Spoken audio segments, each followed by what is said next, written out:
Okey, seterusnya 1.2.3 calculate median and mode for group data by using graph. Okey.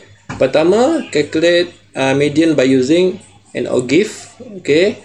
Okey. Untuk ID, median can be estimate. Dia anggaran. Kalau lukisan OGIF ni dia menggunakan anggaran. Kalau kita gunakan formula, dia memberikan jawapan yang tepat berbanding dengan penggunaan OGIF. Sebab OGIF dia bergantung kepada lakaran OGIF yang kita buat. Kalau kita punya curve untuk OGIF tu cantik, smooth, insya-Allah dia akan memberikan jawapan yang hampir tepat, hampir menyamai jawapan yang diperolehi melalui proses pengiraan menggunakan formula. Okey. Okey, seterusnya kita terus kepada yang pertama ni adalah median. Okey, median median. Okey, pertama sekali untuk cari median kita kena mengenal pasti dia nilai ke berapa. Okey, jumlah data kita berapa. Kalau data kita adalah 100, jadi 100 bagi 2. Jadi sama dengan 50. Jadi 50 pada paksi Y, Y di sini. Okey, kita unjurkan kepada curve nanti. Ni kita punya OGIF sebagai contoh. OGIF kita begini. Okey, nilai frekuensi kumulatif frekuensi. Okey. Contohnya di sini 50, kita akan unjurkan bawah begitu. Ni nilai ni adalah nilai median kita. Dia lebih kurang macam tu, dia punya gambaran awal. Okey. Di mana nilai N adalah total frekuensi ataupun kita panggil sebagai kalau dalam kiraan kita pembinaan OGIF nanti dipanggil sebagai kumulatif frekuensi F huruf besar. Okey. Seterusnya contoh find the median for the data below by using formula and OGIF. Okey, guna formula dan OGIF. Dua-dua diminta kita selesaikan. Tapi dalam soalan biasanya akan minta salah satu lah. Okey, ni sebagai contoh untuk kita banding beza di antara dua kaedah ini. Okey, ini adalah nilai yang diberikan kepada kita mark frekuensi dengan kumulatif frekuensi. Biasanya kumulatif frekuensi dia tak berilah dalam soalan, dia minta anda kira sendiri nilai F ni. Okey, ni anda boleh wakilkan sebagai F huruf kecil, ni F huruf besar. Okey, kalau nak tulis penuh macam ni pun tidak ada masalah.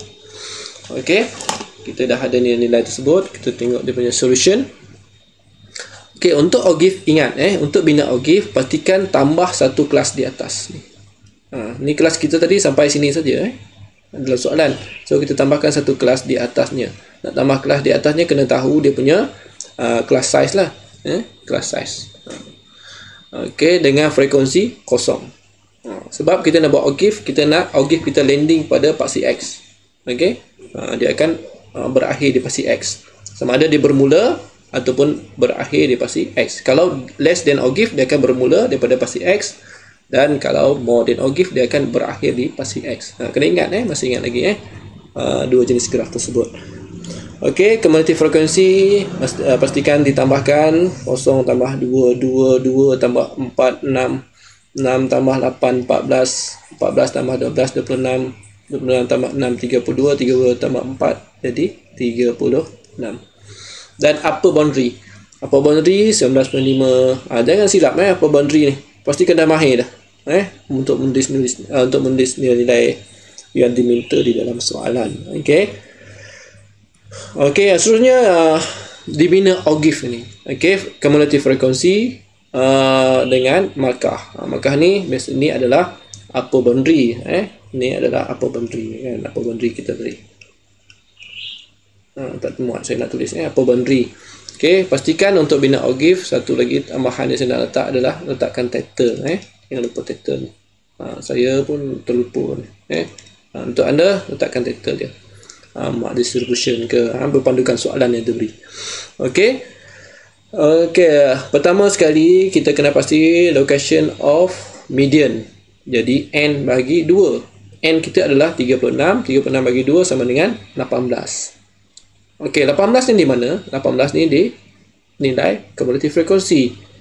Graf ni ada kotak-kotak ni, pastikan dibina dengan teliti dan mengikut skala yang diberikan supaya apabila kita menggunakan graf tersebut, OGIF tersebut untuk mencari nilai median, mean dan sebagainya, dia memberi jawapan yang lebih tepat. Jadi contohnya nilai 18. Okey, nilai 18 contohnya di sini 18. Kita unjurkan nilai 18 tu ke paksi ke lengkungan OGIF. Okey. pintasan pada lengkungan OGIF tersebut kita bawa ke paksi X. Di paksi X kita kira berapakah nilainya. Sebagai contoh ni adalah 52.5. Okey. Biasanya untuk graf ni kita boleh baca sehingga satu tempat perpuluhan lah. Lebih daripada tu kita nak kena kira setiap kotak ni berapa dia punya nilai. Okey. Memadai hingga satu tempat perpuluhan. Itu contoh. Seterusnya calculate mode by using histogram. Okey, kita bina histogram dan apa yang kita lakukan. Ini adalah step 3 step dia. Kita terus kepada contoh soalan. Okey, ada dua contoh di sini. Okey, contohnya kita buat histogram. Gambaran histogram contohnya begini. Okey, pastikan beza di antara bacat dengan histogram. Untuk histogram dia bercantum, untuk bacat dia ada gap di antara bar. Ada gap antara bar. Okey, kembali kepada mood. Okey, untuk mood kita kena pasti di manakah bar kita yang punya frekuensi yang tertinggi. Okey, di situ sebagai contoh. Ini kita punya bar. Jadi kita buat garisan silang di antara dia punya jiran bar sebelah dia ke puncak dan secara bersilang begini. Okey, titik persilangan ni kita unjukkan ke paksi X. Nilai bacaan pada paksi X ni adalah nilai mode kita. Okey, kiranya ada dua yang sama. Okey, kita punya frekuensi yang tertinggi. Contohnya ada dua yang sama. F1 sama dengan F2 ni. So kita ada dua nilai mode. Nilai mode ni. Kaedahnya tetap sama. Okey. Di sini kalau tidak ada jiran di sebelah, dia pergi ke dia punya base lah.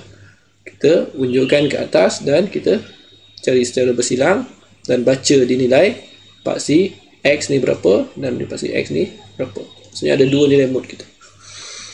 Okey, contoh diberikan kepada kita dengan data ini. Okey, dengan data ini dia minta kita guna formula dan gunakan histogram. Okey. Okey, untuk data ni berapakah nilai frekuensi yang tertinggi? Inilah kalau ikutkanlah. Okey, the highest frequency ataupun mode kita. Okey, kita cuba menggunakan formula. Okey, untuk penggunaan formula pastikan ada nilai ni. Okey, class boundaries. Okey, nilai formula kita dah kira sebenarnya di contoh yang sebelum ini. Okey. So untuk kali ini kita fokus kepada penggunaan graf ataupun histogram untuk menentukan nilai apa? Nilai mode. Okey.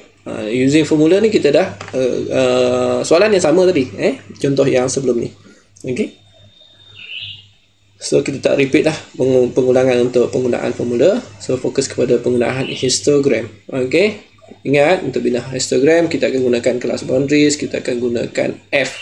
Okey, kalau OGIF kita gunakan cumulative frequency. Pastikan tahu beza di antaranya. Okey, di sini saya dah buat title. Okey, paksi X saya adalah number of student, paksi Y saya adalah number of students, paksi X saya adalah score mark ataupun test mark. Okey, saya bina saya punya histogram ini, okey, dengan kemas menggunakan class boundaries, okey, dan saya ni adalah nilai F yang tertinggi dengan nilai 18 tadi tu. Okey, kita buat secara persilangan. Okey, dan titik persilangan tu dibawa ke paksi X untuk mendapatkan nilai mode 77.5. Okey, itu saja untuk dari segi penggunaan histogram untuk menentukan nilai mode.